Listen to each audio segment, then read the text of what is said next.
Disappointment reigned at Autzen Stadium following Oregon's 38-35 defeat to USC, in stark contrast to the Friday night jubilation among some of the Ducks after then number 2 Oklahoma State lost to Iowa State. With more from Autzen, here's Dirk Weishar.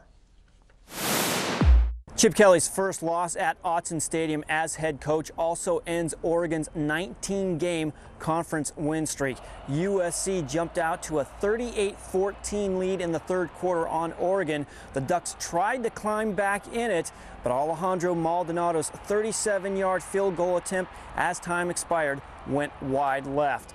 Oregon will now have to wait another week to try and clinch the Pac-12 North Division title and host the conference championship game. It felt good.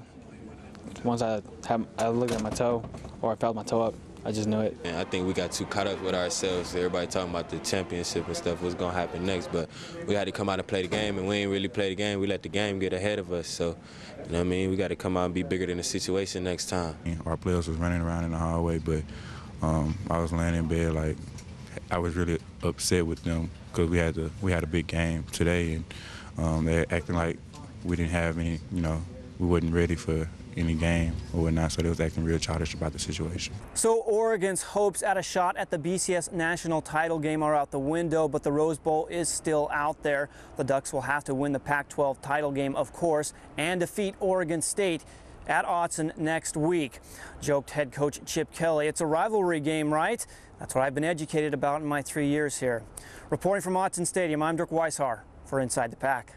Thanks, Dirk. TK, the big question after watching Oregon kick the ball around in the first half against USC, did they take this one for granted after the door to the BCS title game seemingly opened? I think it had more to do with SC playing the way they were playing and some of the miscues in the first half that got them behind. All right, well, certainly something to ponder. The Beavers, meanwhile, don't have a lot left for which to play, but they stepped up on senior day to send the Huskies home empty-handed. Still to come on ITP. Back to Reeser for more with Oregon State as the Beavers are still alive for that Northwest Championship.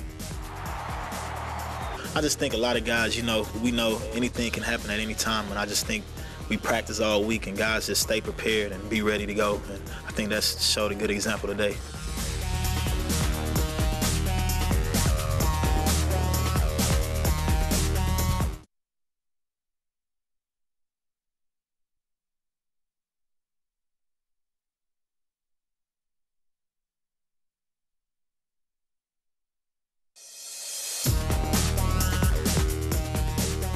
"17 Beavers took the field at Reeser Stadium for the final time on Saturday. Despite their record this season, the Beavers didn't mail it in and sent their seniors out with a winning effort. When you're doing as badly as we are on the record side of it, if your seniors are not don't stay in it, you're done. So they gave us a chance to do this. I'm very proud because I feel like the record that we have, anybody could you can go either the right way or the wrong way. And I think these guys, the seniors and everybody else, has just been chipping away and practicing better each week. And I think, it helped us out a lot, just keeping those guys motivated to win. I couldn't ask for much more. Being the last game at Reeser, going out like this against a good team like Washington, it's what we practiced for all week, and it's what we did. We're just about to wrap up this edition of Inside the Pac. Still to come, and we'll check in with this week's peak performers.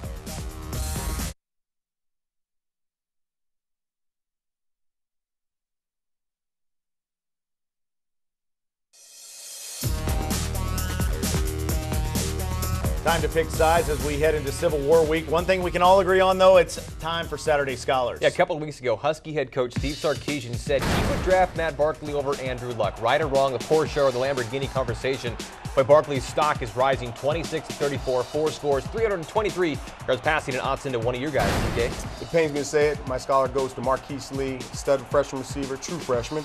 8 catches for $187 and that 59-yard touchdown in the first quarter. Big tone setter. My Saturday Scholar goes to James Rogers. Not only did he score only the second first quarter touchdown of the season for the Beavers, but he also eclipsed Mike Hass for the all-time lead in career receptions with 222. All right, real quick before we go, guys. Civil War, can the Beavers come in and maybe shock the world? They'll try, but I don't think it's going to happen. Nick, certainly they got a lot of momentum right now. Uphill battle, but again, you mentioned the last few years there in that Civil War, they've been the ones that have been bumped out of that Rose Bowl. Maybe they can do the same thing to the Ducks, but again, it's tough on the road at Autzen. Now they'll be a hungry Oregon Duck team. And Oregon now plenty motivated after what happened to them against SC. If they're not, they should be, and they need to get their ticket to the Pac-12 championship. All right, next week, the 115th Civil War at Autzen, kickoff at 12:30. Thanks to Todd Kaanapu for joining us. Thank you at home for watching. We'll see you next week.